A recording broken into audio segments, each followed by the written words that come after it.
নতুন ভোরের বাংলাদেশের জন্য রক্ত দিয়েছে মুখ ভরা, যে নতুন বাংলাদেশের জন্য রক্ত ছড়িয়েছে 24-এর যে গণ অভ্যুত্থানের প্রত্যেকটি শহীদের আওয়াজ করে বলেন ঠিক কিনা?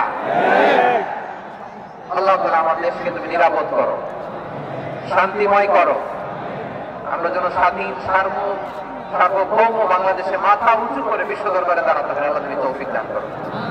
আওয়াজ করে সবাই পড়ি আমিন। প্রিয় ভাইয়েরা, আমি আর কাল বিলম্ব না করে আসুন সরাসরি মহাবিশ্বের মহাগ্রন্থ আল কুরআনুল কারীমের তাফসীর শুনি।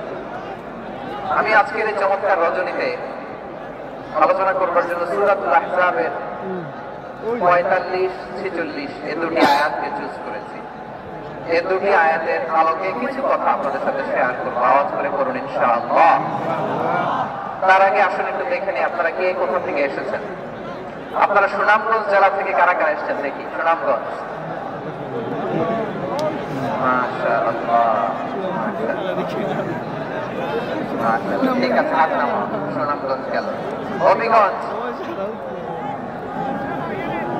হবিগঞ্জ, ঠিক আছে, হাত নামা।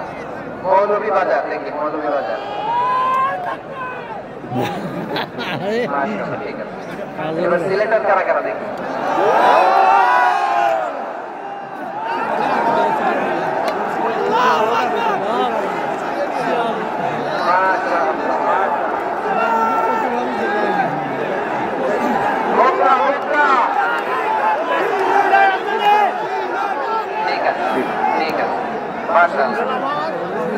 I like it, I love it, mashallah. Sunamganj, Habiganj, Moulvibazar, সিলেটের এই 4 জেলার বাইরে থেকে কারা কারা আসছেন দেখি। মাশাআল্লাহ, অনেক জেলা থেকে বাইরে। আল্লাহ সবাইকে কবুল করুন। আজকের এই প্রোগ্রামকে, এই তাফসীরুল কোরআন মাহফিলকে আমাদের নাজাতের ওসিলা বানায়। 3 দিন ব্যাপী দেশের প্রচিত দশা, অত্যন্ত বিজ্ঞ প্রাজ্ঞ ওলামারা যে সমস্ত আলোচনা, দিক নির্দেশনা এই মঞ্চ থেকে আমাদের জন্য রেখেছেন, আমরা যেন সেগুলোর উপর আমল করতে পারি। আল্লাহ তৌফিক দান করুন। প্রিয় ভাইয়েরা, বড় গ্যাদারিং, অনেক বড় শোডাউন, জনপ্রিয়তা, এগুলো আমাদের উদ্দেশ্য। আমাদের উদ্দেশ্য হচ্ছে ছেলে, আওয়াজ করে বলো, আমাদের উদ্দেশ্য কার সন্তুষ্টি? আল্লাহ সন্তুষ্টি। ওইটা যদি পাই যথেষ্ট, আলহামদুলিল্লাহ। আসুন আমরা আমাদের নিয়তকে খালেস করে নিই। আমরা যা শুনবো আমলের নিয়তে শুনবো, নিজের জীবনকে পরিবর্তনের জন্য শুনবো, ঠিক কিনা বলেন? আমি মেহরবানি করে ডান দিকে ভাইদেরকে অনুরোধ করবো, আপনারা মেহরবানি করে চুপ থাকবেন। অনেক এলইডি আছে, এলইডি, হ্যাঁ দেখেছি।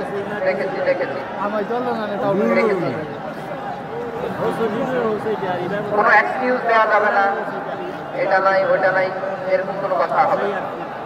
এলইডিতে আমরা দেখবো ইনশাআল্লাহ। প্রিয় ভাইরা, সূরাতুল আহজাবের 45 এবং 46 নম্বর আয়াত আমি তেলাওয়াত করেছি, যেখানে আল্লাহ তাআলা বিশ্বনবীর 5টি বৈশিষ্ট্যের কথা বলেছেন। কয়টি? সবাই বলুন আওয়াজ করে, কয়টি?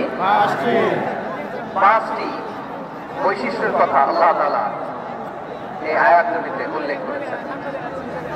বিশ্বনবী সাল্লাল্লাহু আলাইহি ওয়াসাল্লামের জীবনী, ওনার বায়োগ্রাফি নিয়ে কথা বলাটা দুষ্কর, কারণ এটার কোনো শেষ নাই, ফুল নাই, কিনারা নাই, বিয়ন্ডলেস, বাউন্ডলেস, বটমলেস। সুবহানাল্লাহ বলেন। কারণ তিনি তো এমন নবী যিনি হ্যাঁ বললে এটা শরীয়তে হালাল হয়ে যায়। নবীর মুখ দিয়ে যদি বেরোয় হ্যাঁ, নাম, ইয়েস, তাহলে এটা হালাল, ঠিক কিনা বলেন? এই নবীর মুখ দিয়ে যদি না বের হয় যে না, নো, তাহলে এটা শরীয়তে হারাম হয়ে যায়।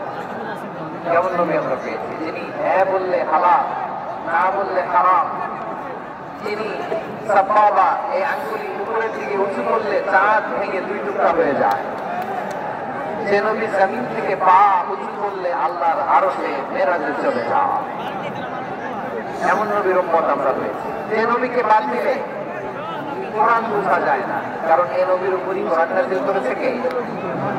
এই নবীকে বাদ দিলে হাদিস বোঝা যায় না, কারণ হাদিস এই নবীর উপনিষদ পবিত্র বাণী। সুবহানাল্লাহ পড়ে। এই নবীকে বাদ দিলে জান্নাত চেনা যায় না,